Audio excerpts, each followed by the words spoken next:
The sun was setting over New Haven Colony when Taman found the dragon.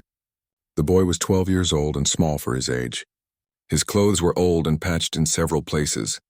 He carried a worn bag over his shoulder, the kind used for collecting scrap metal and broken electronics. This was how he made money to buy food. New Haven was not a rich place. It sat on the edge of known space far from Earth and the important human worlds. Most buildings were made of metal and plastic put together quickly and cheaply. Different alien species passed through the spaceport every day. Some stayed for a while. Most just wanted to refuel their ships and leave. Taman walked through the old industrial area. This part of the colony was mostly abandoned now. Broken machines and collapsed buildings made it dangerous.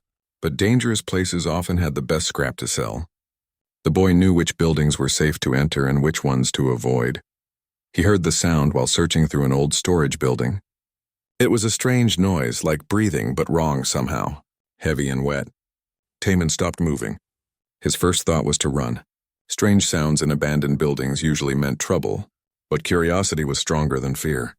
He moved toward the sound. Behind a pile of collapsed metal beams, Taman saw something that made him freeze. It was huge. Even lying on its side, half buried under debris, the creature was bigger than any vehicle he had ever seen. Its body was covered in scales that looked like crystal. They should have been bright and shining. Instead, they were dull and cracked. Dark liquid pooled beneath the creature. Blood, Taman realized. Lots of it. The creature's head was massive, with horns that curved back like a crown. Its eyes were closed. For a moment, Taman thought it was dead. Then one eye opened. It was golden, with a slit pupil like a cat. That eye focused on him. Taman knew what this was.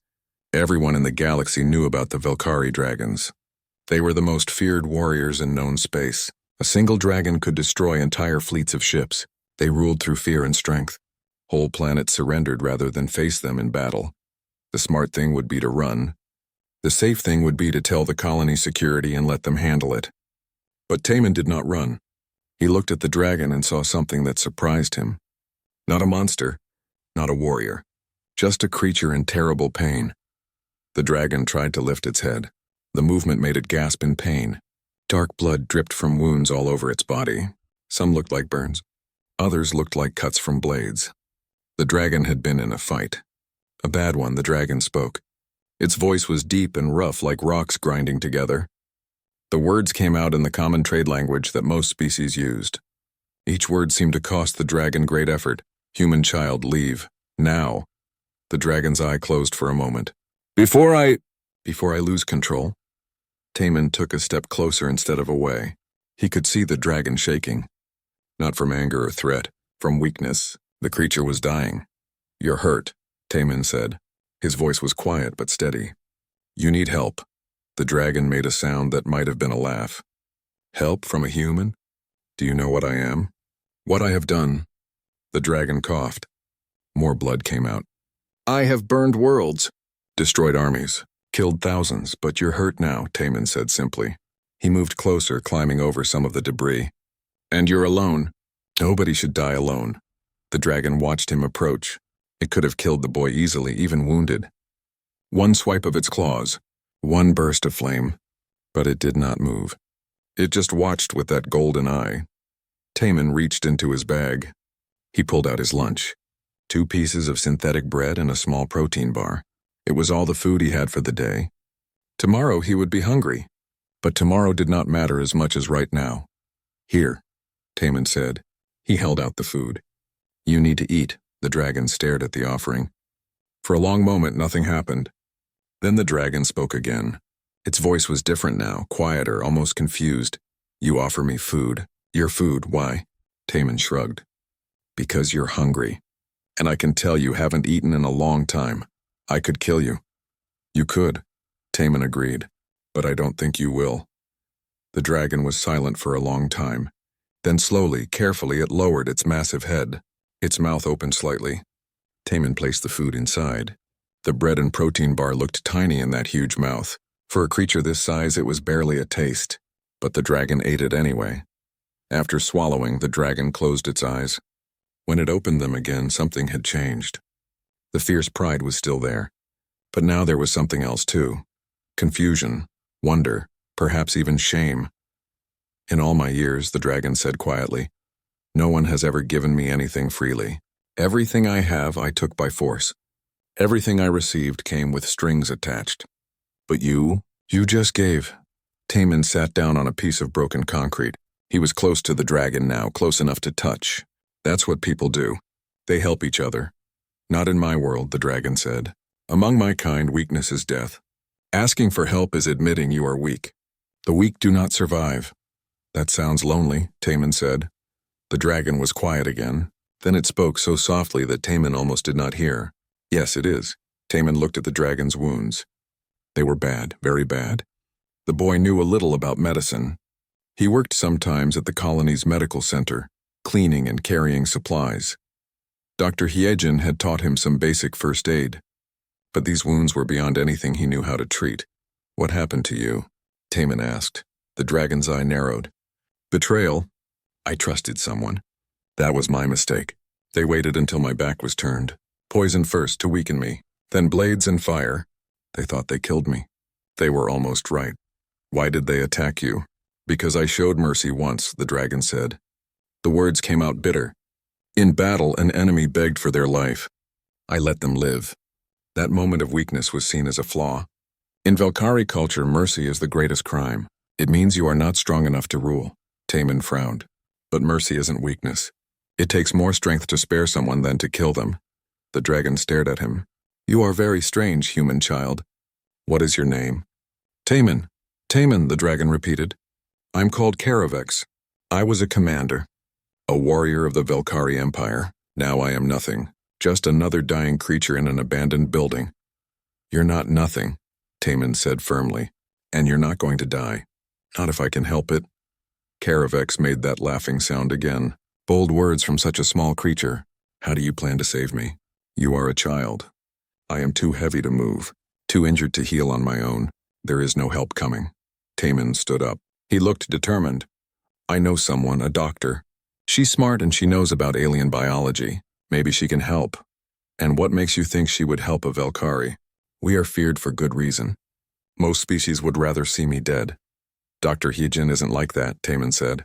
She became a doctor to save lives. All lives. I think she'll help.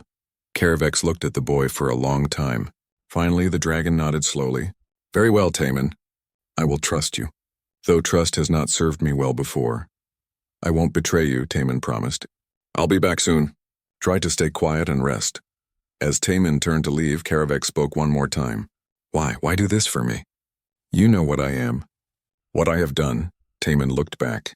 His face was serious but kind. Because everyone deserves a second chance. Even dragons, he left then, running back toward the colony proper. Karavex watched him go. The dragon had lived for over 200 years. Had fought in countless battles. Had seen wonders and horrors across the galaxy. But never in all that time had anyone shown them simple kindness without wanting something in return. The boy's words echoed in Karavex's mind. Everyone deserves a second chance. Even dragons. Perhaps the great warrior thought. There was more to strength than they had been taught. Perhaps there was more to life than power and fear. For the first time in a very long time, Karavex felt something other than pride or rage. They felt hope. Dr. Hyejin was finishing her work at the medical center when Taman burst through the door. She looked up from her desk, surprised. The boy was breathing hard like he had been running. Taman? What's wrong? She stood up quickly. Hyejin had known the boy for 2 years. He sometimes helped around the clinic. She had watched him grow from a scared orphan into a capable young man, but right now he looked frightened. Doctor, I need your help, please. Someone is hurt very badly. Hyejin grabbed her medical bag immediately. Where? Who is hurt? Taman hesitated. I'll show you, but you have to promise not to be scared, and not to tell anyone. That made Hyejin pause. Taman, if someone is hurt, we might need more help. Not this time, Taman said. His voice was serious. Please, doctor, trust me. Just come and see first. Then decide. Hyejin studied his face. She had learned to trust the boy's judgment. All right. Lead the way. They walked through the colony as the last light faded from the sky. Taman led her toward the industrial district. Hyejin felt increasingly nervous. This area was dangerous. Most people avoided it after dark. Taman, who exactly are we going to see? The boy stopped walking. He turned to face her. A Velkari dragon. They're dying, doctor. I gave them my food, but they need real medical help. Hyejin felt her blood go cold. A dragon? Taemin, those creatures are the most dangerous beings in the galaxy. We need to report this to security immediately. No, Taemin grabbed her arm. Please listen. This dragon isn't dangerous right now. They're hurt and alone. They need help. If we tell security, they'll either kill them or cut them apart for research. Taemin, I understand your compassion, but this is a Velkari warrior. They have destroyed entire fleets, killed thousands. I know, Taemin said quietly. The dragon told me. But right now they're just hurt and scared. Please, just look at them. If you still think we should report it after seeing them, I'll understand. Hyejin wanted to refuse. Every instinct told her to walk away. But she had become a doctor to help those in need. And Taemin's eyes held such hope. Finally, she nodded. Show me. They entered the collapsed storage building. Hyejin's hand stayed on the medical scanner in her bag. It was not a weapon, but it made her feel slightly safer. When they rounded the pile of debris, she saw Karavex. The dragon was massive, even lying down. Its crystalline scales caught the dim light from Hyejin's portable lamp. But those scales were cracked and dull. The creature was covered in wounds. Blood pooled beneath its body. As a doctor, Hyejin immediately recognized a patient in critical condition. Karavex's golden eye opened. The dragon saw the woman and tried to lift its head. The movement was slow and painful. A doctor. The child kept his promise. The dragon's voice was weak. Hyejin approached carefully. Her medical training fought with her fear. I am Dr. Hyejin. Taemin says you need help. What I need, Karavex said slowly, is to not die today. Can you provide that? I need to examine you first. Hyejin pulled out her medical scanner. I will not hurt you, but I need to see how bad your injuries are. Karavex watched her with that intense golden eye. Then the dragon nodded slightly. Very well. Do what you must, Hyejin worked quickly. The scanner showed multiple broken bones, internal bleeding, burns from energy weapons. Worst of all, there was poison in the dragon's bloodstream, something designed specifically to kill Velkari. Without treatment, Karavex would be dead within days. This is serious, Hyejin said. She spoke calmly, the way she always did with patients. You have poison in your system. Several broken ribs. Your left wing membrane is torn. You've lost a lot of blood. Can you save me? Karavex asked. There was no pride in the question, just desperate hope. Maybe. I'll need supplies from the medical center, and you'll need to promise me something. What? You will not harm anyone in this colony. Not Taemin, not me, not any colonist. If I help you, you must give me your word. Karavex was quiet for a moment. You bargain with me? When I am at your mercy? Yes, Hyejin said firmly. I will not save you only to have you hurt innocent people. The dragon made a sound that might have been approval. You are brave, Dr. Hyejin. Foolish, perhaps, but brave, very well. You have my word. I will harm no one in this colony. Hyejin nodded. Then I'll help you. Taemin, come with me. We need to get supplies. Over the next week, Hyejin returned to the building every day. She brought medicine, bandages, and equipment. Treating a Velkari dragon was unlike anything in her training. She had to guess at dosages, adapt human medicine for alien biology, work with limited resources and no assistance. Taemin came every day too. He brought food, real food, not just scraps. He spent his own money on protein-rich meals. He sat with Karavex and they talked. The boy asked endless questions about other worlds, other species, space travel, and life among the stars. Karavex answered the questions. At first, the dragon seemed puzzled by the boy's curiosity, but gradually something changed. Karavex began to enjoy these conversations. The dragon told stories of distant worlds, described battles and diplomatic missions, explained how faster-than-light travel worked. Why do you want to know these things? Karavex asked one evening. Taemin smiled. Because the universe is amazing. There's so much out there. I've only seen this one colony. Someday I want to travel to other worlds, meet other species, see things nobody from here has ever seen. And you are not afraid? Space is dangerous, full of beings who would see you as prey. I'm a little afraid, Taemin admitted. But being afraid of something doesn't mean you shouldn't try. My parents taught me that. They said fear is natural. Courage is doing the right thing even when you're scared. Karavex was quiet. Your parents sound wise. Where are they now? Dead, Taman said softly. Mining accident 3 years ago. The colony doesn't have good safety equipment. Sometimes the tunnels collapse. I am sorry, Karavek said. The dragon sounded genuine. You have been alone since then? Mostly. Dr. Hyejin looks after me sometimes. And there are other people who help when they can. That's what communities do. We help each other. This concept is strange to me, Karavek admitted. Among the Velkari, we do not help each other. We compete. The strong rise.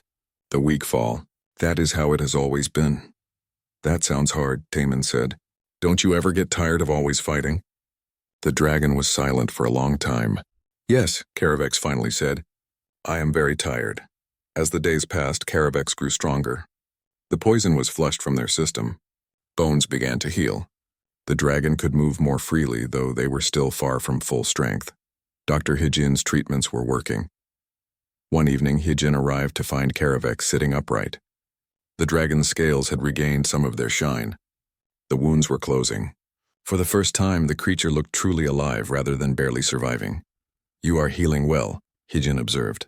She checked the medical scanner readings. Another 2 weeks and you should be able to move without pain. Thanks to you, Karavek said. Why do you do this? Risk yourself for a creature you have every reason to fear? Hyejin put away her equipment. I am a doctor. Saving lives is what I do. It does not matter who or what needs saving. Even a dragon who has killed your kind? Yes, Hyejin said simply. Even then. What you did before, that's the past. What matters is what you choose to do now. Karavek looked at both the doctor and the boy who had saved them. You humans are very strange, but perhaps strange is not a bad thing. Taman grinned. We prefer to think of ourselves as interesting. For the first time since Taman had found them, Karavek laughed. It was a deep, rumbling sound that shook the debris around them, not a sound of mockery or cruelty, a sound of genuine amusement and perhaps even joy. But that evening, as Hyejin and Taman left, neither of them noticed the small device in the shadows. A recording drone, barely larger than an insect. It had been watching them, recording everything. Someone now knew that Karavek was alive, and that someone was coming. The warning came 3 days later. Taman was at the spaceport loading cargo for pay, when he heard a strange clicking sound. He turned to see an insectoid alien approaching him. The creature was about 4 feet tall with multiple legs and large reflective eyes. Human boy, the alien said in the trade language. I am Sivara. We must speak privately. Now. Taman had seen Sivara around the colony before. The Threnian ran an information business, buying and selling secrets.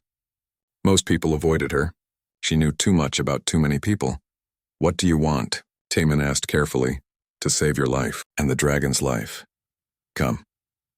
Sivara gestured toward a quieter corner of the spaceport. They moved away from the crowds. Sivara's many eyes looked around nervously. I know about the dragon. I know you and the doctor have been helping it. And I know that Velkarn is coming. Taman felt his stomach drop. Who is Velkarn?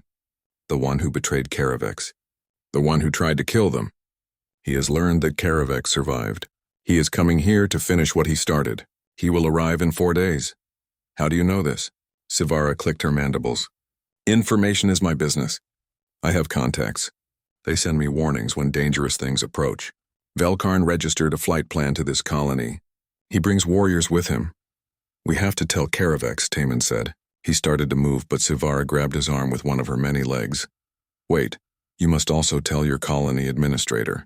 This is bigger than one dragon. If Velkari warriors attack this place, many will die. Your people need to prepare.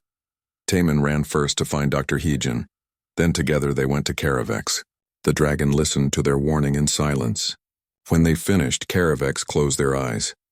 I must leave, Karavek said. If I stay, I bring danger to your colony. Velkarn will not stop. He cannot allow me to live. I am the only witness to his betrayal. You're not strong enough yet, Hyejin protested. Your wounds are healing, but you cannot fly. You cannot fight at full strength. Then I will die somewhere else, Karavek said simply. Better that than bring death to those who saved me. No. Taman stepped forward. We're not letting you go alone. We'll help you. We'll fight. Fight? Karavek looked at the boy. Taman, you are brave. But you are a child. Velkarn is a trained warrior. He will kill you without effort. Maybe, Taman said. But humans don't win fights with strength alone. We use our heads. We prepare. We work together. Yejin put her hand on Taemin's shoulder. The boy is right. We need to see Administrator Doyen. If the colony works together, maybe we have a chance. Administrator Doyen did not look happy when they told him about Caravex. He sat behind his desk, his face troubled.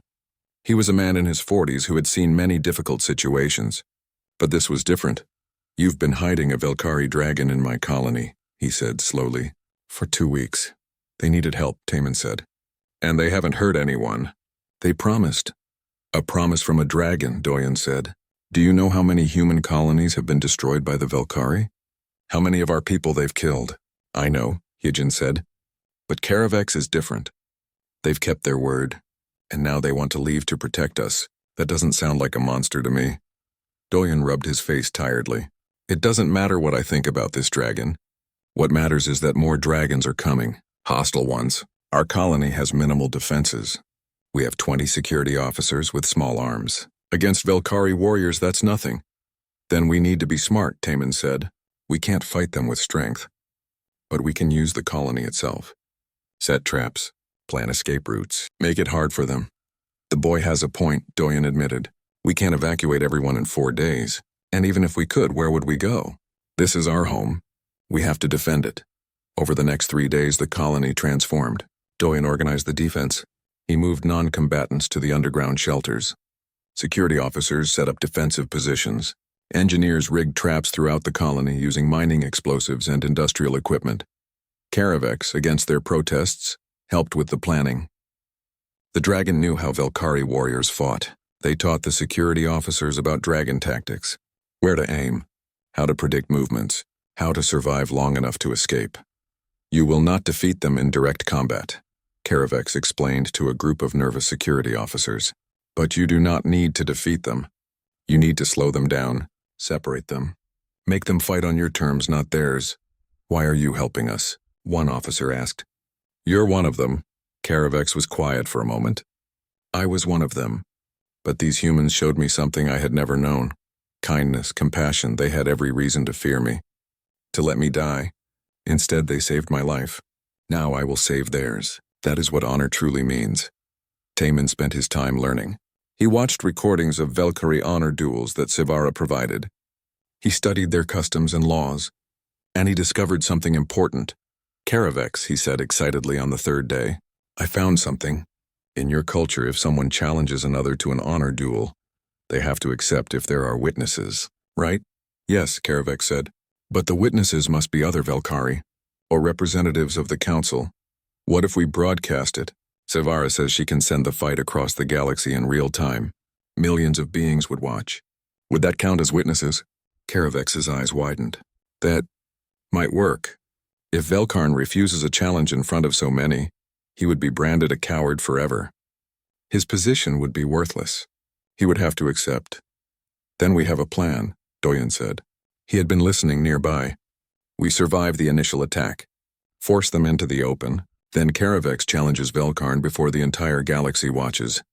There is one problem, Caravex said quietly. I am not fully healed. Velkarn will be at full strength.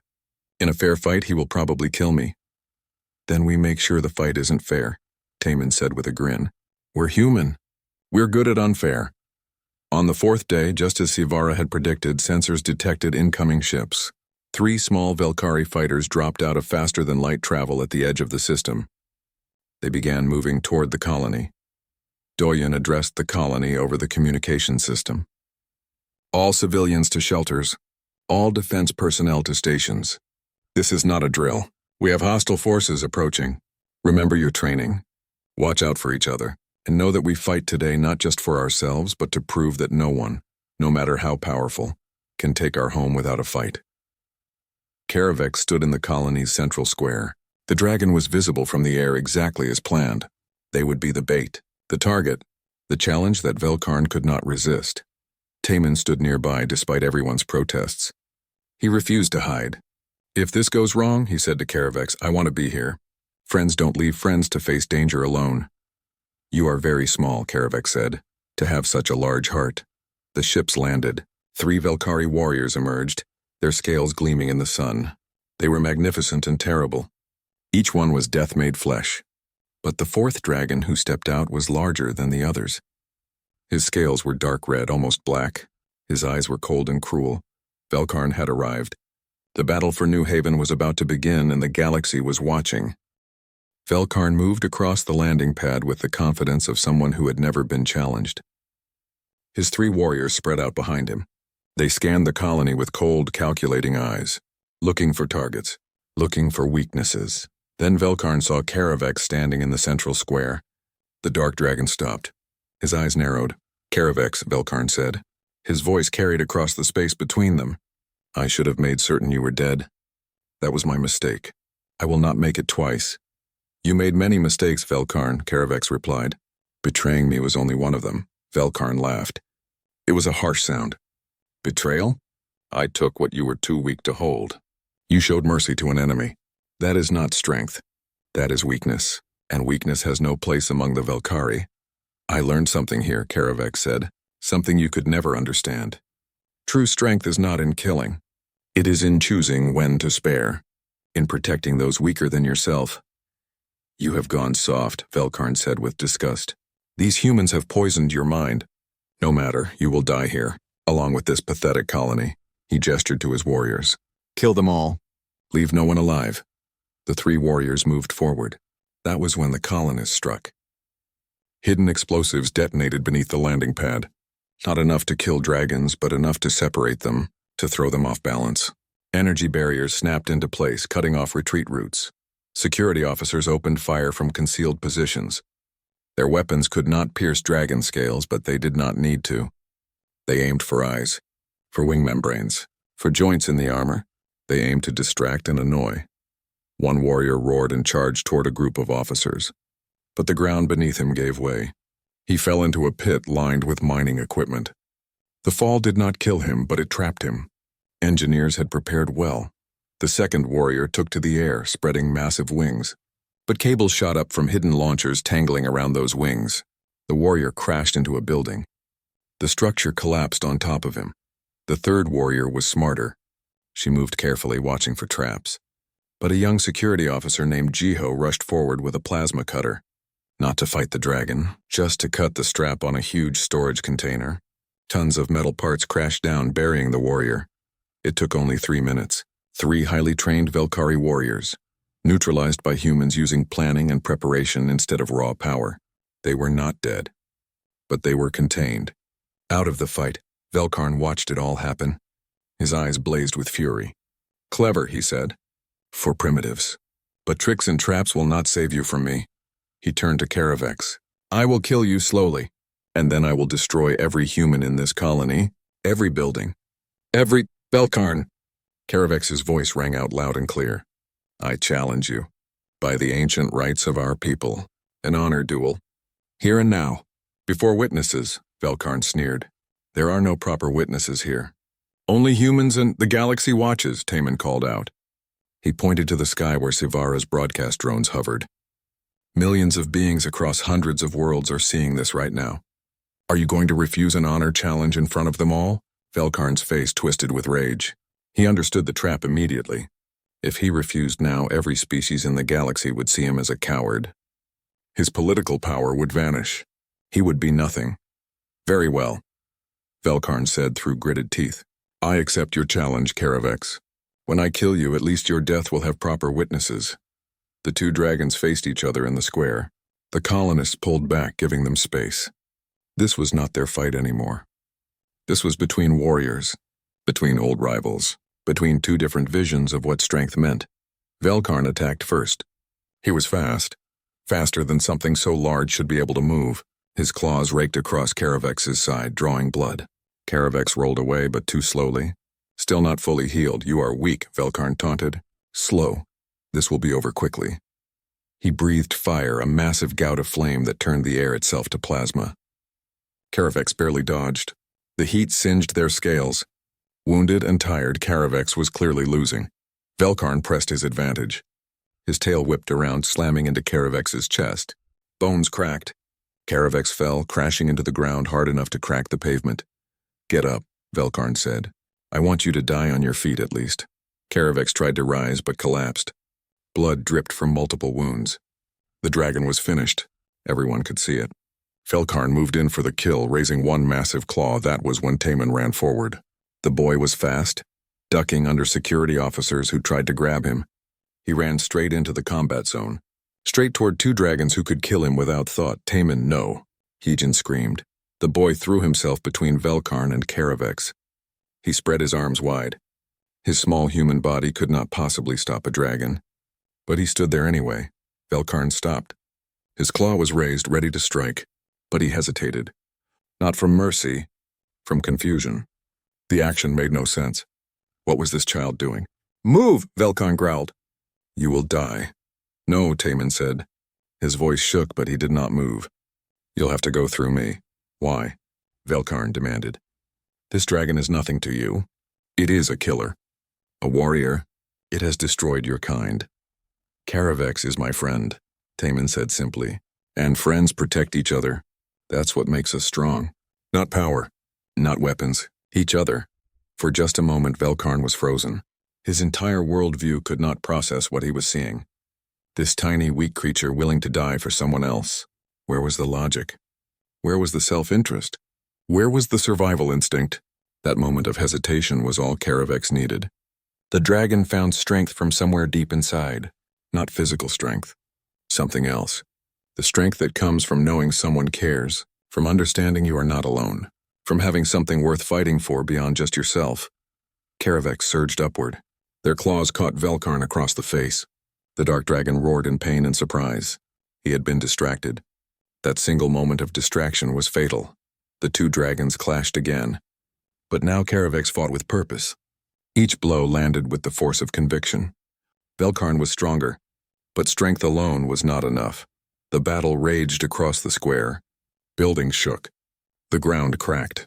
Fire and blood filled the air. But slowly, impossibly, Karavex gained ground. Wounds and all. Tired and hurt, but refusing to fall. The final moment came suddenly. Velkarn lunged forward, going for Karavex's throat. But Karavex had been waiting for exactly that move. They twisted aside at the last second. Velkarn's momentum carried him forward off balance. Karavex's jaws closed around Velkarn's neck. One quick twist. It was over.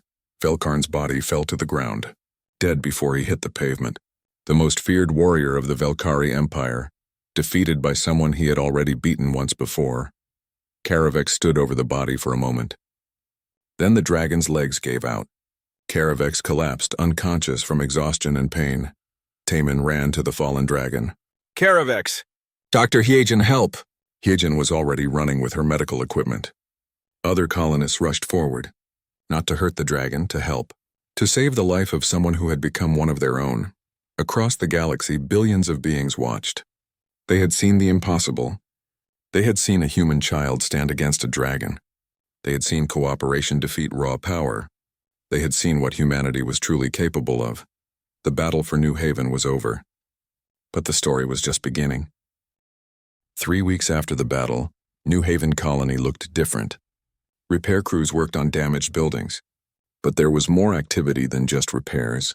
Ships arrived every day, not warships, diplomatic vessels, trade ships, research teams. The footage of the duel had spread across the entire galaxy. Everyone had seen it.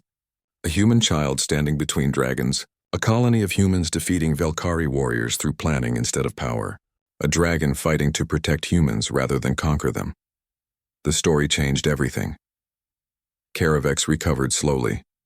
Dr. Hejin said the dragon had been lucky. Another few minutes of fighting and the injuries would have been fatal. As it was, Karavex would carry scars, but they were alive. They were healing. More importantly, they were home, because that was what New Haven had become. Home. One morning, Administrator Doyen came to see Karavex in the medical center. The dragon was sitting up now, able to move without too much pain. Taman sat nearby as he did most days, reading to Karavex from human books. Karavex, Doyen said, I have news. The Velkari Council has sent a message. The dragon tensed. What do they want? You, Doyen said. They want you to return to the homeworld. To testify about what happened with Velkarn. Karavex looked down. I see, and if I refuse? They say you would be considered an exile, cut off from your people forever. Doyen paused. But there is more. They also offer you a position, ambassador to humanity, the first of its kind. Ambassador? Karavek sounded surprised. Why would they offer that? Because the whole galaxy watched what happened here, Doyon said. Younger dragons are asking questions, wondering if the old ways are the only ways. The council cannot ignore this. They need someone who understands both Velkari culture and human culture. That is you, Taman looked worried. Does that mean you have to leave?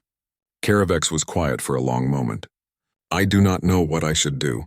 Part of me wants to face the council, to speak truth about what I learned here, but another part of me fears going back to that world, to that life. What do you want to do? Taman asked. I want to stay here, Karavek said honestly. This place has become important to me. These people. You. The dragon looked at Taman. You showed me a different way to live. A better way. I do not wish to lose that. Then stay, Taman said. Tell the council you'll be their ambassador. But be an ambassador who lives here, who works from New Haven. That way you can speak for both sides. Doyon smiled. The boy makes a good point. And honestly, having you here would help our colony a lot. We are getting attention now. Some good, some possibly bad. A Velkari ambassador living here would send a message that humans and dragons can coexist. Karavek considered this, then nodded slowly. Very well. I will accept the council's offer. But I will remain here. This is my home now. 2 weeks later, a Velkari diplomatic ship arrived. 3 young dragons emerged. They were not warriors. They were students, scholars. They had requested permission to study at New Haven, to learn from humans, to understand this species that had defeated their warriors without superior strength. More would come after them. Other species too. The colony was becoming something new, a place where different beings could meet, learn from each other, build bridges instead of walls. Dr. Heejin found herself teaching xenobiology to students from 6 different species. Her research on cross-species medicine became famous. Other scientists wanted to work with her, learn from her. The small colony medical center grew into a proper research facility. Administrator Doyon spent his days in diplomatic meetings. Human government officials came to learn how he had managed the crisis. Other colony administrators wanted advice. Doyon shared what he learned freely. Preparation, communication. Never underestimate what cooperation can achieve. As for Taman, his life changed in ways he never expected. The boy who had been alone became the center of attention. News services wanted to interview him. Schools across human space used his story in their lessons. He received messages from children on dozens of worlds who called him a hero.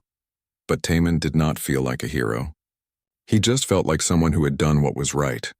He still worked at the spaceport sometimes, still helped Dr. Heejin at the medical center, still spent his evenings with Karavek talking about the stars and dreaming of future adventures. 6 months after the battle, on a quiet evening, Taman and Karavek sat on a hill overlooking the colony. The spaceport was busy below. Ships came and went, different species mixing together, building something new. Do you ever regret it? Taman asked. Showing mercy to that enemy? The thing that led to your betrayal? Karavek thought about the question. No, the dragon said finally. That moment of mercy led to everything that came after. It led to my exile, my wounds. But it also led me here, to you, to all of this. Karavek gestured toward the colony. I would not change it. Good, Taman said. Because I wouldn't change it either. They sat in comfortable silence for a while. Then Karavek spoke again. You know, when I first saw you in that building, I thought you were the weakest thing I had ever seen. Small, fragile, helpless. And now? Taman asked with a smile. Now I understand. You were never weak. Humans are not weak. You have a different kind of strength. One that my people never recognized. The strength to care, to help. To stand up for what is right even when it is dangerous. We call it courage, Taman said. Courage, Karavek repeated. Yes, that is the right word. And I am learning it from you, every day.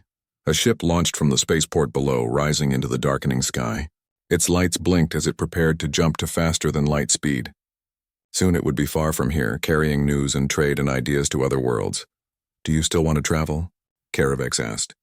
To see other worlds? Someday, Taman said. But not yet.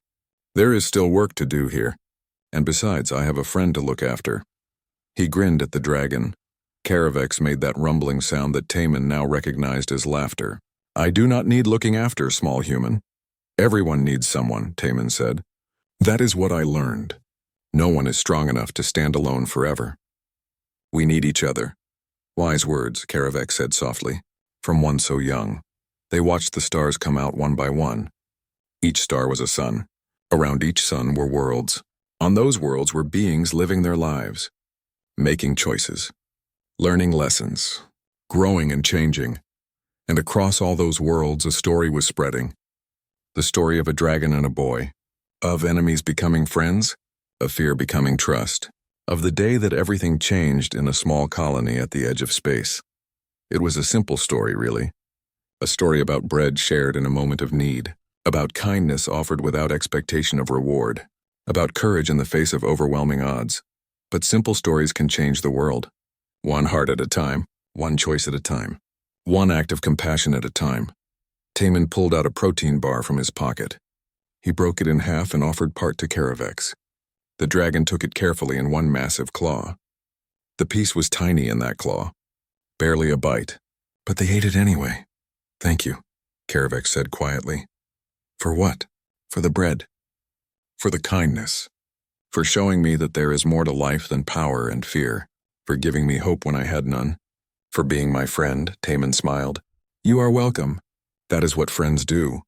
They sat together as the night grew deeper, a boy and a dragon, the most unlikely pair in the galaxy, but also perhaps the most important, because they proved something that many had forgotten or never known. That strength comes in many forms, that compassion is not weakness, that even the smallest act of kindness can change everything, and that sometimes the most powerful force in the universe is simply caring about someone else. The galaxy was changing. New alliances were forming. Old enemies were learning to talk instead of fight. It would take time. There would be setbacks and struggles. But change had begun, and it all started with a starving dragon and a boy with bread. The end.